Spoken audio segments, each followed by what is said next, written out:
Shalom, brethren. Welcome today for our daily realities. Now, today's reality is about the power of our mind. Now, mind is the battleground, the place for creation, the place for success, and the place for failure.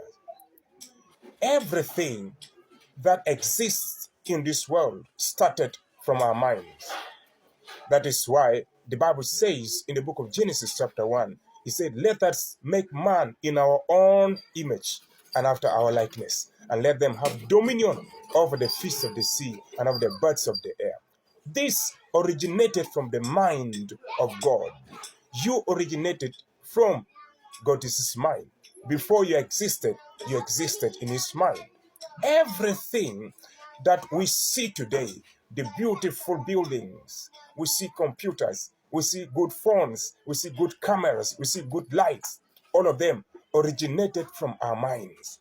Before a mansion, build a house that first of all exists in his mind.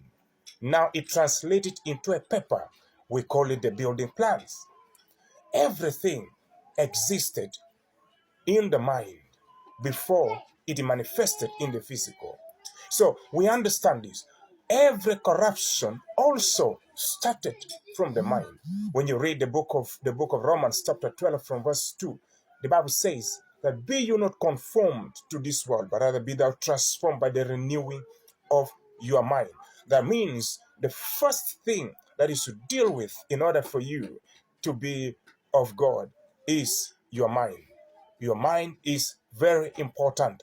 You should not take for granted the power of your mind. Now, when you read the book of 2 Corinthians, chapter 10, from verse 5, the Bible says, casting down imagination and every high thing that exalted themselves against the knowledge of God. Meaning, there are things that exalted themselves against the knowledge of God in our minds. You see, this is the reason why Isaiah chapter 14 tells us from verse 13 that the devil perceived in his heart and he said, I will exalt myself above the star of God. This is why he was thrown from heaven. The devil was not involved in the physical act, but he was involved in the mental act.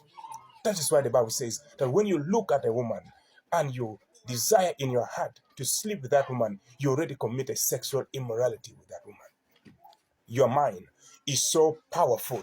You can create whatsoever you want to create in your mind.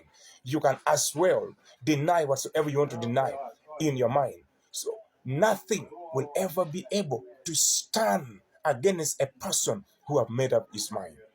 So if you make up your mind today to begin to realign yourself in the path of God, you'll begin to see the mighty works of God in your life. Decisions are made in our minds. You can make your decision today to be successful. So no one will be able to hinder you from being successful. The Lord bless you. Shalom.